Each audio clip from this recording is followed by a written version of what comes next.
Yo,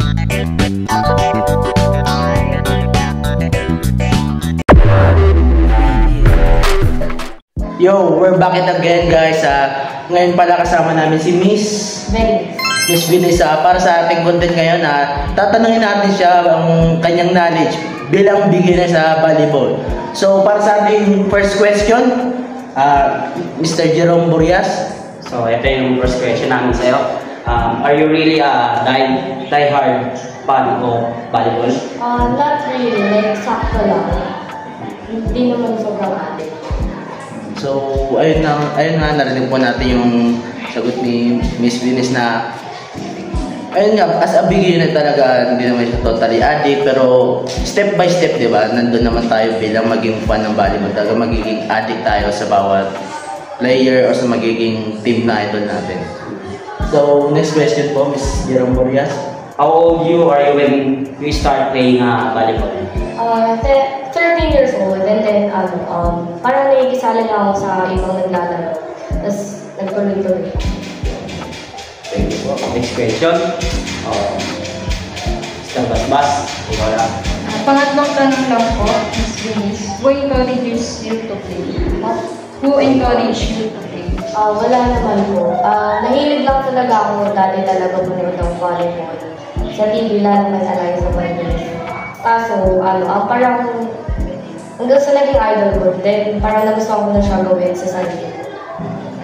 And pang-apat na katanungan po, Miss Venus.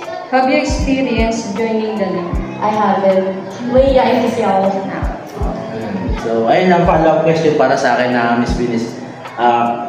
Kung may pagkakataon kang makasali ng mga liga o opportunity, igagrab mo ba ito kung sakali? Hindi din kasi walang focus talaga ako sa akin. Okay, narinig niyo naman yung sinabi ni Miss Venus, parang more on focus siya sa ACADS kaysa sa pagiging sporty or athletic. Pero di ba mas okay din kung sabayan mo na tama naman si Mr. Jerome, talagang pag pinagsabay mo nga lang, mag-multitask ka lang talaga. So, ako naman para sa ating fifth question. So, Miss Venus, what is your position as a player? Sometimes middle, tapos sometimes opposite. So parang talagang nag-flexible talaga si Miss Venus talaga, no? Hindi talaga siya nagro-roll hindi siya nag-stick sa isang role lang. Talaga nagiging dalawa siya. Ano masasabi mo nito, Mr. Jerome, sa kanyang role na yun? Jump. Para sa akin, multitasking yun. Multitasking. Ikaw ba? Ano bang masasabi mo doon? Wala kasi ako masyadong idea sa volleyball, pero goods naman yun. Okay, nabibigyan naman ng mga opinion natin. So, para sa ating pang-anim na question, do you have knowledge on officiating in volleyball? Do you have knowledge on officiating in volleyball? Parang wala pa kasi sa beginner, parang hindi ko pa ganyan kaalam na. So ganun talaga kailangan. Pag bago kasi talaga, mga kapaka kung ano yung nilalagay talaga ng volleyball. Tama naman. Kaya nga talagang siya as beginner, kailangan pa mag-explore ng mas step by step naman yan. Lahat na tututunan. So yun, proceed tayo sa last question natin para kay Miss. Dalhin mo na yan. What do you think are the most important skill in volleyball? Ano yung pinaka-importanting skill na dapat meron ka bilang isang beginner volleyball? I think digging, service, tsaka defense. Kasi kung hindi mo kaya yung tatlo yun, parang hindi ka talaga matutulong mag-volleyball kasi doon nagsisimula lahat. Diba? Napalakpakan naman talaga. Hindi lang talaga basta-basta siya nag-i-stick sa pagiging digging o sa serve lang. Talagang importante sa kanya yung tatlong yun. So, eto na lang, may masasabi ba kayo sa pag-interview natin yung Miss? As a beginner na katulad niyang nagsisimula pa lang sa pagbabalibol, para sa akin, isang na rin yung mga naging knowledge niya about sa volleyball.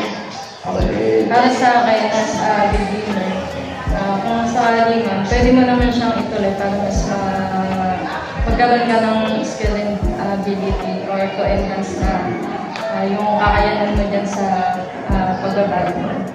So, ito na ang last follow-up namin para sa iyo. Anong masasabi mo sa mga beginner o nakatulad mo na nagbibigay pa rin sa volleyball? Try lang ng try. Kasi kung hindi natin ito try, hindi sumubok, hindi tayo magiging better sa bawat path na gagawin natin. Kasi ako nung first, natakot talaga ako sa tama na buhay. Kaso parang kung hindi natin susubukan masaktan or parang hindi talaga natin siya makukope up. Hindi tayo magiging better kung mag-stick lang tayo sa parang kung ano yung safe zone natin. Talaga ng mga lahat. Take the risk for Lalo naman na kayo paano natin So ayun guys, dito natatapos yung aming pag-vlog about interview about the beginner volleyball player. So kaya guys, maraming salamat. And then maraming salamat din kay Miss Binis na pinanlakan niya tayo para sa ating interview sa araw na to. So ayun. See you on the next podcast, mga kaitik. Ulit ang iyong pangalan. Ako nga pala si Jobert de la Cruz. 27 years old. Meron lang po kaming ilang katanungan para po sa inyo. Okay. Are you really a die-hard fan of volleyball? Actually, di naman ako die-hard fan ng mga volleyball. Hindi nga ako mahilig manood ng mga volleyball. Tulad ni Eliza Valdez. Marunong lang talaga ako maglaro. How old are you when you start playing volleyball? Ang pagkakatanda ko when I was in elementary, siguro mga 12, kaya ako nag-start maglaro. Nakita ko lang kasi sa playground may naglalaro. So, I tried. Sir, ako po pala si Micaela Bustura. Ano po ulit pangalan niyo, sir? Ako si Jobert de la Cruz. Okay po. May tatanong lang po ko ulit, sir. Ako po yung next interviewer. Ang tanong ko po, sir, who encouraged you to play volleyball? To play volleyball? Ang nag-encourage sa akin nung mag-volleyball ako is mga friends ko. Siyempre, mga friends ko, mga volleyball player din sila. So, sinubukan nila ako na isali.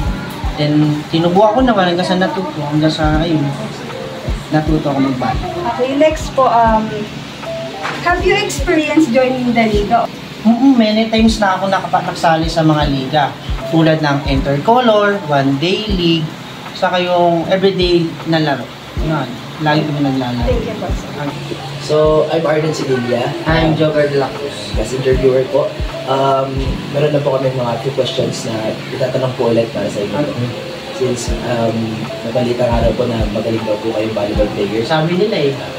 So, number one question po is, ano po yung position na sa player po?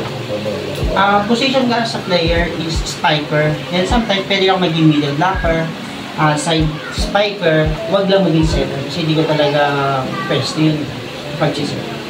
Natural lang po ba na nag-rotate ang position? Ang volleyball kasi, every time na nakapuntos, nag-rotate yan. Every puntos na kalaban, puntos niya mag-rotate yan. Every time po puntos, ikot lang ikot. Next question po natin. Meron po kayong do you have knowledge in officiating volleyball? Meron akong kaalaman. Minsan niya, ginagamit ko yung kaalaman ko yun para mag-official doon sa mga ordinary game namin. Pero when it comes sa league, hindi ko ginagawa kasi meron talagang dapat na tawag doon, may tawag na official call tinatawag dito. Parang gano'n. Thank you. Para po sa inyo, opinion po ito, kahit ano lang po ibigay nyo. What do you think are the most important skill na need natin i-apply sa paglalaro? Kasi ang pinaka-importante skill din sa paglabalibol, una sa lahat, flexible ka. Kasi ang pagiging flexibility, kaya para every time nakukuhain mo yung bola, maiiwasan mo yung injuries. Pangalawa, para sa akin, the most na talaga to is yung pagiging team sport mo.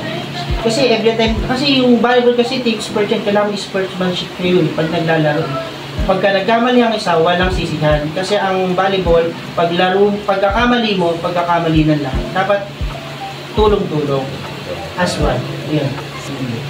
Thank you po. Thank you. Kami po ulit yung mga interviewer for this interview. Marami pong salamat, Thank sir. you. Sige.